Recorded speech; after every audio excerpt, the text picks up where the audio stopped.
world, including the Liberals, have realized that out-of-control immigration is a problem, but Canada is the only country without a solution to fix it. And you don't have sovereignty without control of the borders. So I'm wondering what your plan is to fix it and get illegal migrants out of this country. Thank you. Well, anyone who has been deemed inadmissible needs to leave, and they need to be deported.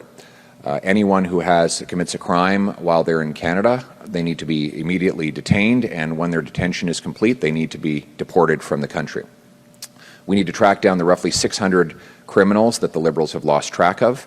That means using all our security agencies to find out where they are, to locate them, arrest them, put them on planes, get them out of Canada.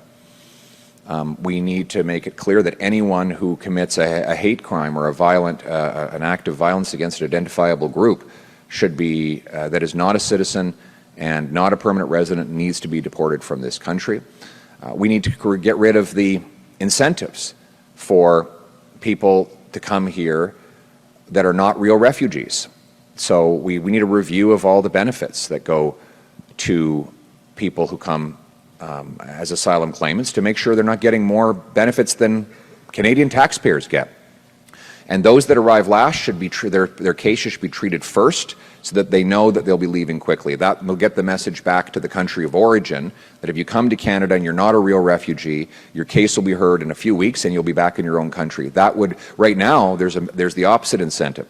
People who are not real refugees come into Canada and they say, well, even if I'm rejected, I'll have 7 or 8 years of appeal, during which time they get all kinds of benefits. If it was very clear that the benefits wouldn't be there, that they would be sent back within a couple of weeks, they wouldn't come in the first place. We need to secure our borders to stop the crossings.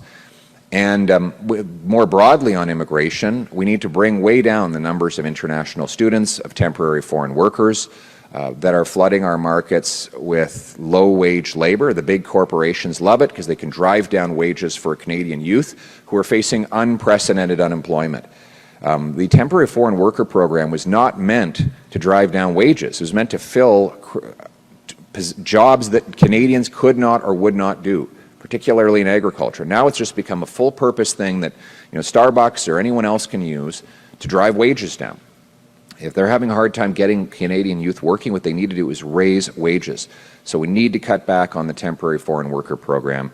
And finally, the overall number needs to go down. Over the next several years, we actually need more people leaving than coming. That's net negative migration.